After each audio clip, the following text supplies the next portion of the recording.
Hello साथियों, नमस्कार। स्वागत है आप सभी का आपके और हमारे अपने यूट्यूब चैनल चंदन सर कानपुर में। और मैं आप सभी के लिए हमारे चैनल पर जो एसएससी जीडी की कैप्सूल सीरीज चलाई जा रही है, उस सीरीज में आप सभी के लिए हिंदी का एक और बढ़िया सा नया टॉपिक लेकर आ चुकी हूँ। इससे पहले हिंदी में हमने 2 टॉपिक पढ़ चुके हैं, पूरे कंप्लीट कर लिए हैं और आपको वो टॉपिक सारे पढ़कर जाने हैं अपने एग्जाम में जाने से पहले। ठीक है, वहां पर मैंने आपको अभी जो 2 टॉपिक पढ़ाए हैं, पहला मैंने आपको विलोम शब्द डिस्कस किया था, उसके बाद दूसरा मैंने आपके लिए जो टॉपिक बनाया था वो था आपका वाक्यांश के लिए एक शब्द। विलोम शब्द की मैंने आपको 3 क्लासेस दी हैं, वाक्यांश के लिए एक शब्द की टोटल 4 क्लासेस दी हैं। आपको ये सारी क्लासेस देख लेनी है। और अगर आपको कंफ्यूजन है तो आप चैनल पर जब प्लेलिस्ट के ऑप्शन में जाएंगे तो आपको वहां पर एसएससी जीडी हिंदी करके प्लेलिस्ट मिल जाएगी, तो आपको वहां पर सारी क्लासेस मिल जाएंगी, तो आपको कहीं और भी भटकने की जरूरत नहीं होगी। और यहाँ पर मैंने आप सभी के लिए जो कलेक्शन किया है बच्चे, वो सारी वही चीजें हैं हर टॉपिक की जो आपके एग्जाम में बार बार पूछी गई हैं और आगे भी पूछी जाती रहेंगी। तो इसीलिए आपको क्लास एक भी स्किप नहीं करनी है और क्लासेस पूरी ध्यान से देखनी है। आप एक बार बस क्लास देखेंगे, वो सारी चीज आपको डेफिनेटली याद हो जाएगी। तो आज का जो हमारा टॉपिक है मुहावरे, उसको हम डिस्कस करेंगे। ठीक है, यहाँ पर मैंने टॉप 15 मुहावरे नोट किए हैं।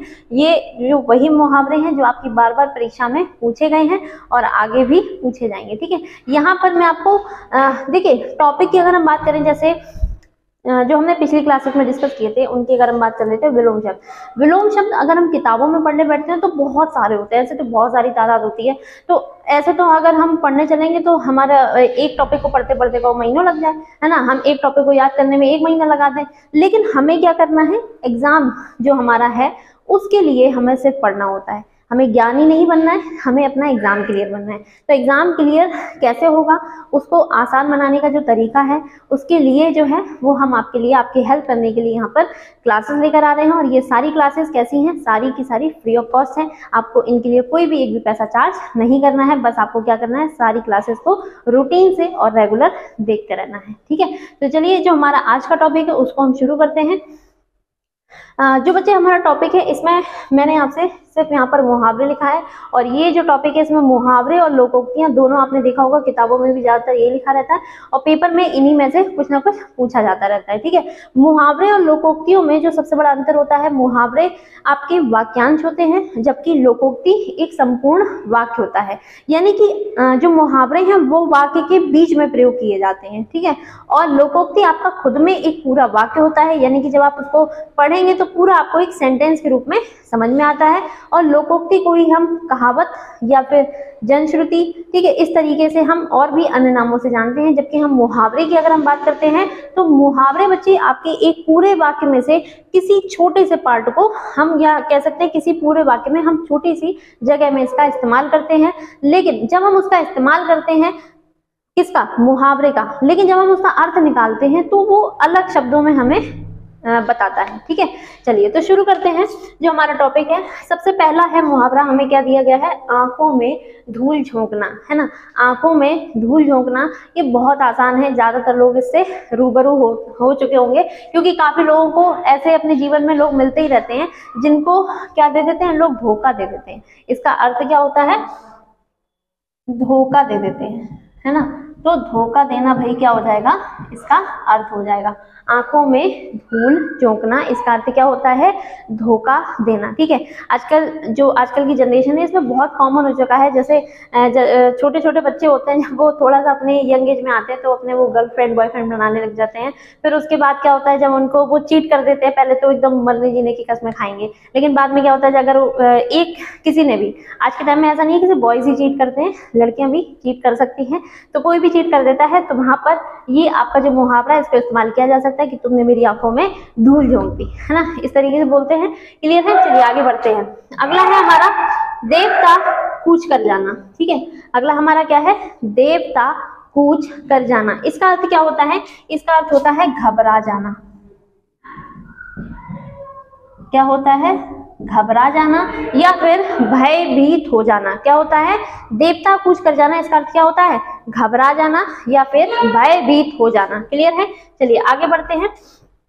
अगला है बच्चे हमारा जो मुहावरा है वो है पानी फेर देना। क्या है, पानी फेर देना, यानी कि ये भी बहुत आम तौर पे हम लोग अपने नॉर्मली जब बोलचाल में इसका प्रयोग करते रहते हैं कि तुमने मेरे सारे किए कराए पर पानी फेर दिया, है ना।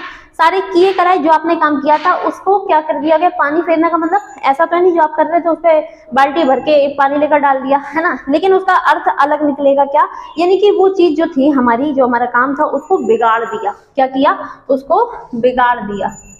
ठीक है, तो बिगाड़ देना इसका अर्थ क्या होगा, बिगाड़ देना। पानी फेर देना इसका अर्थ क्या होता है, बिगाड़ देना। क्लियर है, चलिए आगे बढ़ते हैं। अगला है आफत सिर पर लेना। ठीक है, आफत सिर पर लेना यानी कि मुसीबत मोल लेना। तो ये बहुत आसान है, इसका क्या हो जाएगा आपका, आफत सिर पर लेना यानी कि झगड़ा मोल लेना या मुसीबत मोल लेना, झगड़ा या फिर मुसीबत मोल लेना।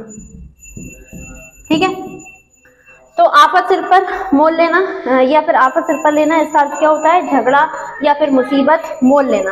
मतलब कुल मिलाकर के जो मुसीबत है वो अपने सिर पर बांध लेना खुद से, तो उसको कहते हैं तुमने अपने आफत सिर पर बांध ली है तो अब उसको झेलो, इस तरीके से बोलते हैं, है ना। तो इसका अर्थ क्या होता है, झगड़ा या मुसीबत मोल लेना। आगे बढ़ते हैं, अगला है बच्चे हमारा भाड़ झोंकना, है ना, भाड़ झोंकना। इसका सबसे पहले अर्थ समझते हैं, उसके बाद आप इसका एक एग्जाम्पल के तौर पे मैं आपको समझाऊंगी। इसका मतलब क्या होता है, समय व्यर्थ करना। क्या होता है, समय व्यर्थ करना। ठीक है, या फिर बेकार के काम करना, या फिर हम इसको और क्या कह सकते हैं, इसका अर्थ और हम क्या जान सकते हैं, बेकार के काम करना। ठीक है, इसका क्या मतलब हुआ, देखो जैसे आमतौर पर हमारे घरों में मम्मियाँ कहती है, जैसे हमारा कोई भी अगर हमने टाइम वेस्ट कर दिया तो हम कहते थे तुमने इतने दिनों में क्या किया, अपना भाड़ झोंका बैठ करके, है ना। भाड़ झोंकना इसका अर्थ क्या है, समय व्यर्थ करना, यानी अपना जो टाइम है उसको खराब कर दिया। या फिर बेकार के काम, बेकार के काम, बेकार कौन से काम होते हैं, जिन काम का कोई अर्थ नहीं है, भले ही आपने उसमें टाइम अपना लगाया लेकिन वो टाइम क्या है, आपका वेस्टेज है। क्लियर है, तो इसका एक अच्छा सा एग्जाम्पल हम ले सकते हैं, जैसे अगर आप फोन में ही, इस सिंपल से एग्जांपल को लेकर समझते हैं, जैसे आप फोन चला रहे हैं, ठीक है, अगर आप फोन में, अगर आप स्टूडेंट हैं, स्टूडेंट होने के बाद अगर आप दिन में 4 से 6 घंटे अगर आपने फोन, मैंने माना आप 5 घंटे फोन यूज करते हैं, ठीक है, मिनिमम बता रहे हैं, वैसे तो बहुत ज्यादा लोग कर जाते हैं, पूरे दिन में 5 घंटे अगर आप फोन यूज करते हैं, उनमें से 5 घंटे में से सिर्फ आप 1 घंटा पढ़ाई करते हैं, बाकी 4 घंटे आप अदर चीजों में, जैसे सोशल मीडिया प्लेटफॉर्म, आजकल सभी के अकाउंट होते हैं, नॉर्मल इंस्टाग्राम, व्हाट्सएप, इन सब में लगे रहते हैं, तो आप वो क्या कर रहे हैं, वहां पे जब आप अपना टाइम वेस्ट करेंगे तो उसको कहा जाएगा कि आप अपना जो समय है, तो आपकी डांट पड़ जाएगी, जैसे आपसे बोला जाएगा तुम क्या कर रहे थे, 4 घंटे से भाड़ झोंक रहे थे, यानी कि आप बेकार के कामों में लगे हुए थे, है ना। लेकिन अगर आप वही 5 घंटे में से 4 घंटे अगर आप पढ़ाई करते हैं फोन से, या अपना बिना फोन के भी अगर आप पढ़ाई करते हैं, तो वो आपका टाइम क्या होगा, यूजफुल होगा, है ना, तो वहां पर आपका टाइम वेस्ट नहीं कहा जाएगा। क्लियर है, चलिए आगे बढ़ते हैं। अगला है हमारा मुट्ठी गर्म करना। मुट्ठी गर्म करना इसका मतलब क्या होता है, जैसे नॉर्मली हम किसी भी सरकारी डिपार्टमेंट में जाते हैं, बड़े बड़े अधिकारी होते हैं, अगर हमें कोई काम कराना होता है और अगर कोई भ्रष्ट अधिकारी होगा जो भ्रष्टाचार फैला रखा होगा जिसने, तो वो कहता है भाई मुट्ठी गर्म करनी होगी तब आपका ये काम होगा, है ना। आसान तरीके से लोग काम कराने के लिए क्या करते हैं, जो बड़े अधिकारी हैं या जो भी, जिससे भी हमें काम कराना होता है उसको हम क्या देते हैं, रिश्वत देते हैं। तो इसके लिए जो मुहावरा है वो क्या बोला जाता है, मुट्ठी गर्म करना, यानी कि रिश्वत देना। सिंपली हम समझे तो पैसा देना, और कौन सा पैसा, जो घूसखोरी वाला होता है। ठीक है, चलिए आगे बढ़ते हैं। अगला है हमारा मन मैला करना। मन मैला करना यानी कि किसी के प्रति दुर्भाव लाना, यानी कि किसी के लिए भी बुरी भावनाएं अपने मन में लाना, तो वहां पर होता है आपका मन मैला करना। इसको हम अर्थ के साथ बोलें तो कहेंगे खिन्न होना या खिन्न रहना। ठीक है, खिन्न होना, या फिर आपका जो होगा मन में दुर्भाव होना। दुर्भाव का मतलब क्या होगा, बुरा भाव। बुरा भाव यानी कि बुरी भावनाएं। ठीक है, तो यहाँ पर हम इसको 2 तरीके से समझ सकते हैं। इसके जो अर्थ है खिन्न होना, या फिर इसको हम क्या और कह सकते हैं, मन में दुर्भाव होना, यानी कि बुरी भावनाएं लाना। क्लियर है, चलिए आगे बढ़ते हैं।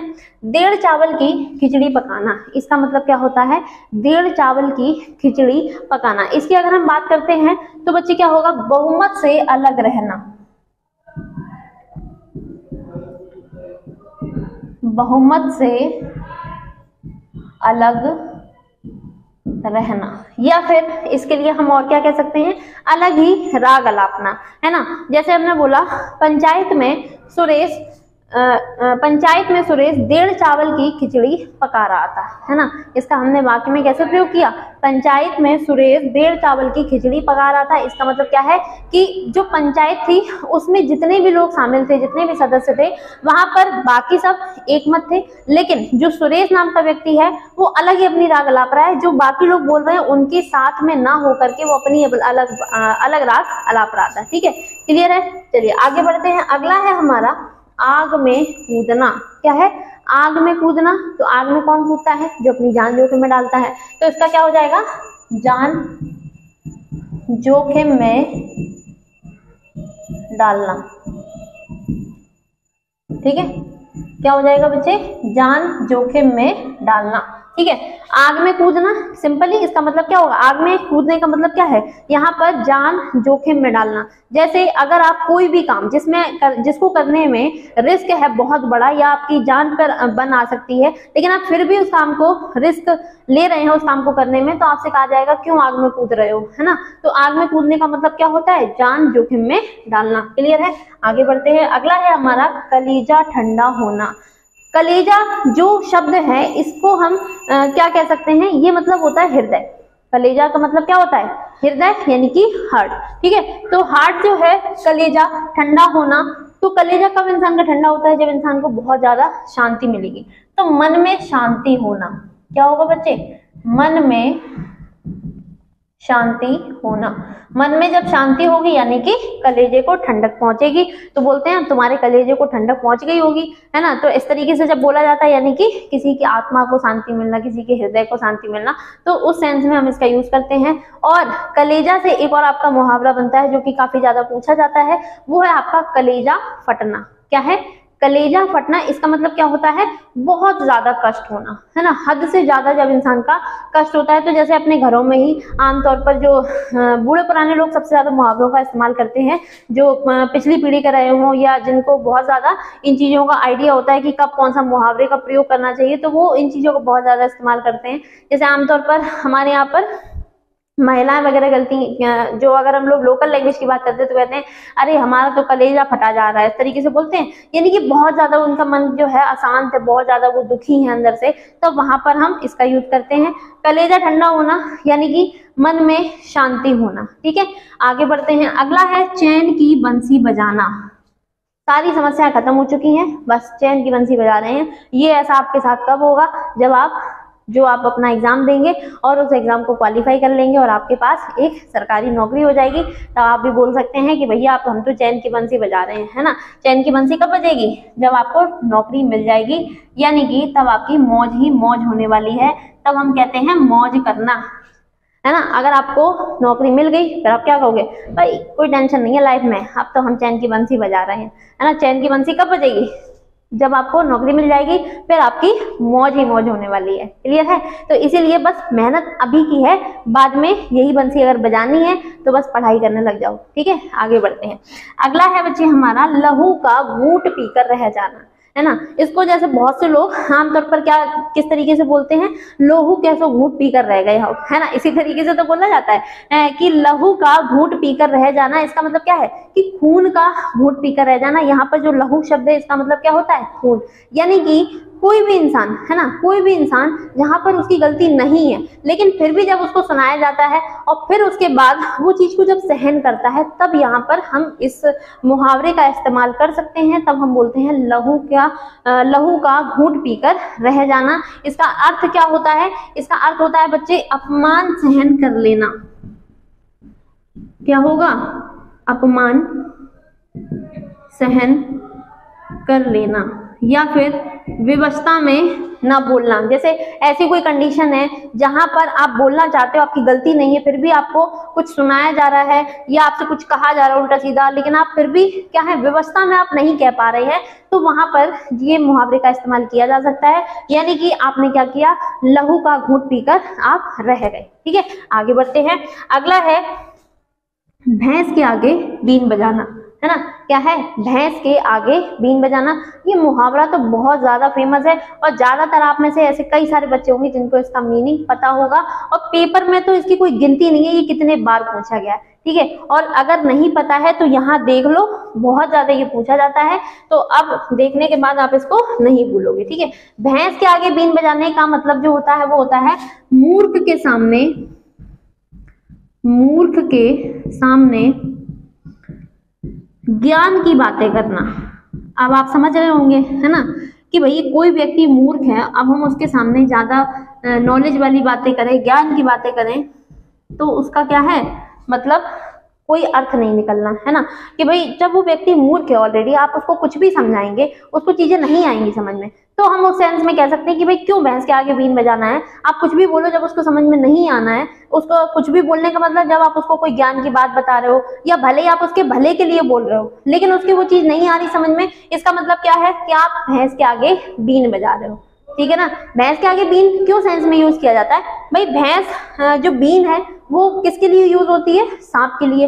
अब भैंस के आगे तुम बीन बजाओगे तो क्या भैंस नाचने लग जाएगी, ऐसा तो नहीं होगा, या भैंस आपके इशारों पर चलने लग जाए बीन बजाने से। तो इसीलिए इस सेंस में हम इस मुहावरे का प्रयोग करते हैं, यानी कि मूर्ख के सामने ज्ञान की बातें करना, ठीक है।